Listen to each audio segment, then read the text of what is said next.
بسم الله الرحمن الرحيم. السلام عليكم ورحمة الله وبركاته. الحمد لله رب العالمين، وبه نستعين على أمور الدنيا والدين، وأشهد أن لا إله إلا الله وحده لا شريك له، وأشهد أن محمدا عبده ورسوله. اللهم صل وسلم على نبينا محمد وعلى آله وصحبه أجمعين. Bapak Ibu yang dirahmati Allah Subhanahu wa taala, bahwasanya kemarin kita telah bahas bagaimana perumpamaan kehidupan dunia. Allah Subhanahu wa taala jelaskan dalam surah Al-Kahfi ayat 45, yaitu wadrib lahum masalal hayatid dunya kama in anzalnahu minas sama' fakhtalata bihi nabatul ard fa asbaha hashiman tadruhu ar-riyah wa kana Allahu ala kulli syai'in muqtadira. Dan buatlah perumpamaan bagi manusia tentang kehidupan dunia ini, yaitu seperti air hujan yang turun dari langit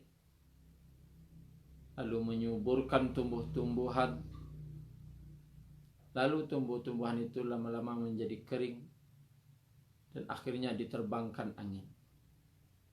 Dan Allah terhadap segala sesuatu maha berkuasa. Al-mal wal banuna zinatul hayatid dunya.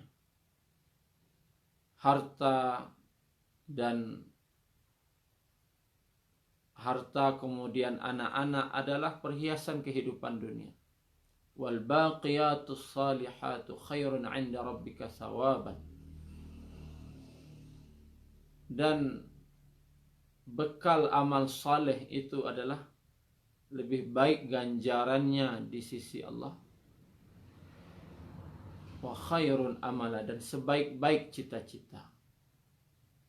Kalau kita mau mencita-citakan untuk kehidupan akhirat adalah dengan yaitu cita-cita amal akhirat, amal soleh.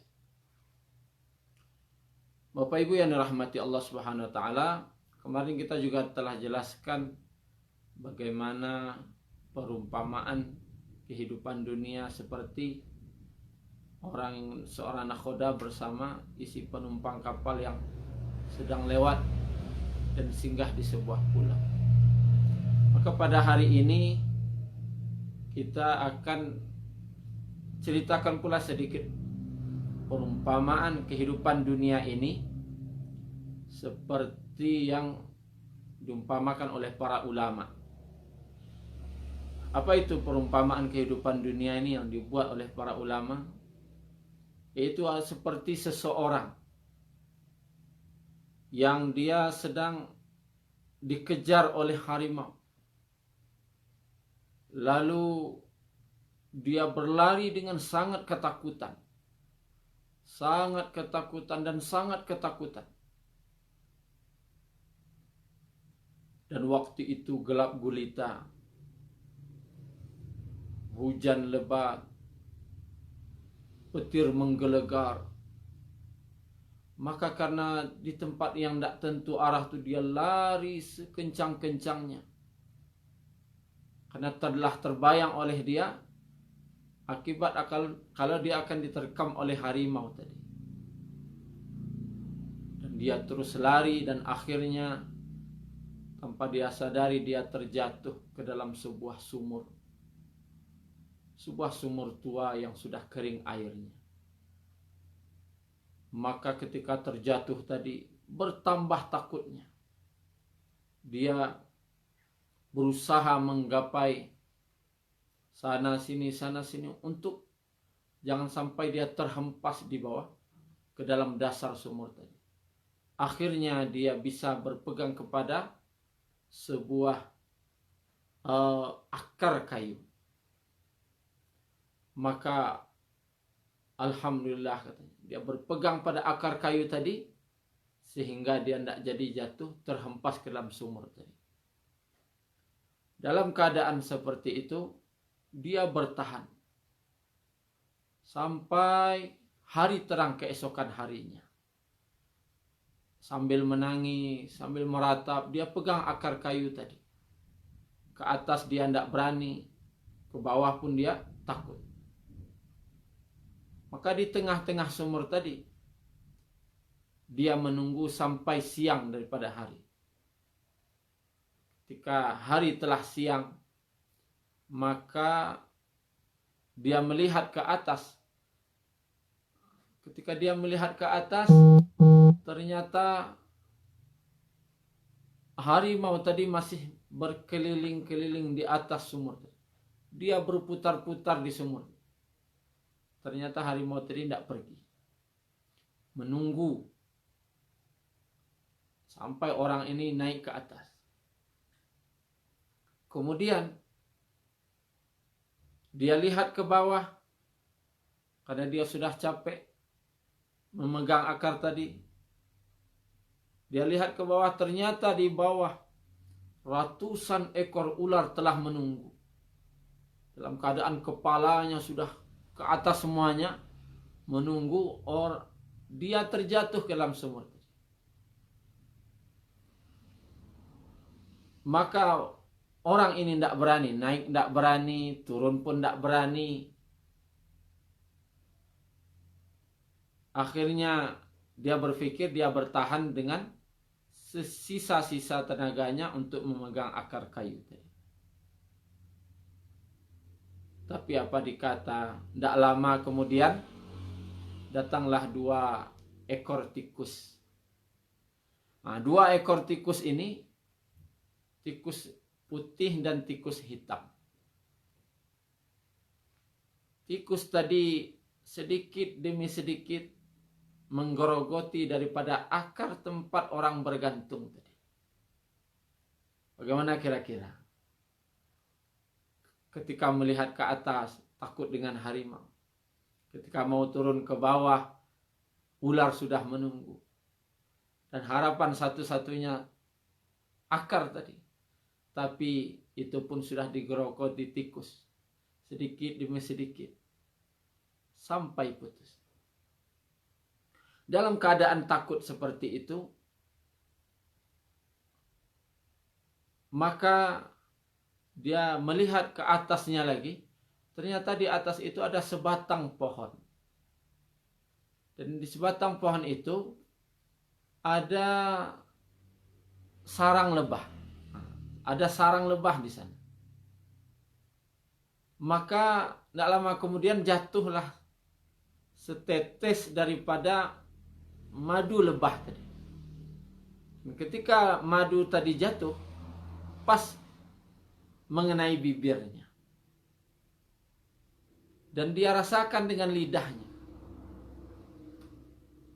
Akhirnya dia terlena dengan rasa manis dari madu tadi. Dia berkata, alangkah manisnya madu ini. Setetes tadi.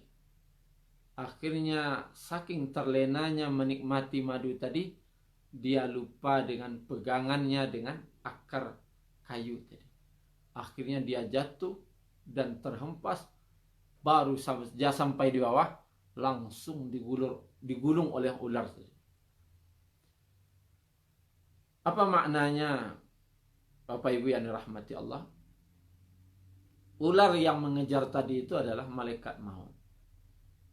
Perumpamaannya, malaikat maut itu akan selalu mengejar-ngejar kita dan tidak akan bisa pernah kita menghindar darinya.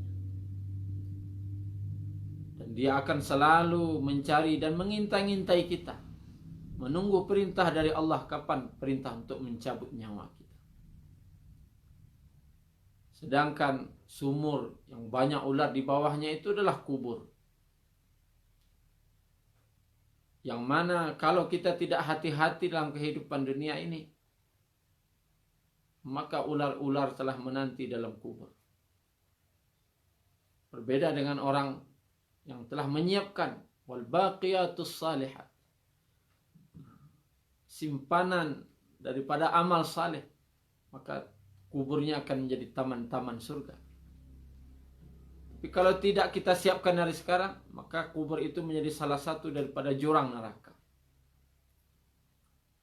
Kemudian akar tadi adalah usia kita. Di situ kita bergantung. Usia kita. Dan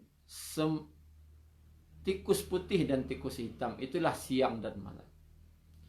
Jika kita bergantung dengan akar tadi atau usia tadi, maka siang dan malam makin lama makin mengurangi daripada umur kita.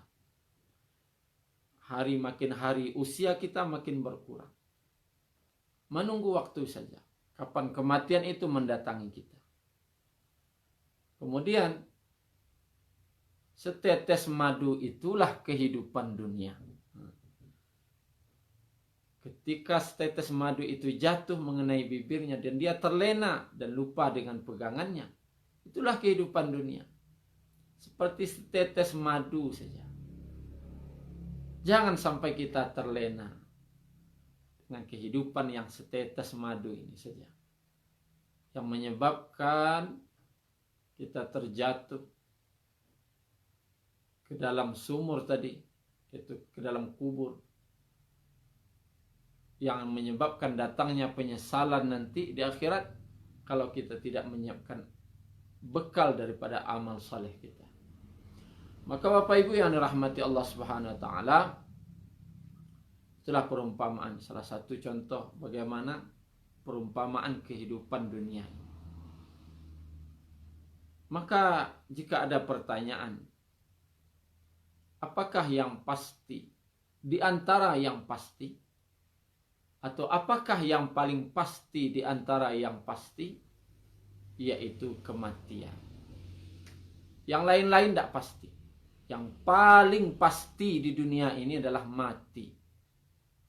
Hanya saja apa yang telah kita siapkan untuk menghadapi kematian kita.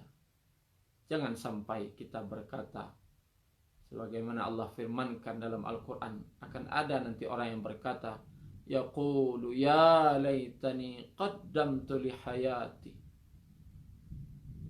Mereka berkata, wahai malangnya diriku, wahai malangnya diriku terhadap apa yang telah aku lakukan selama hidupku.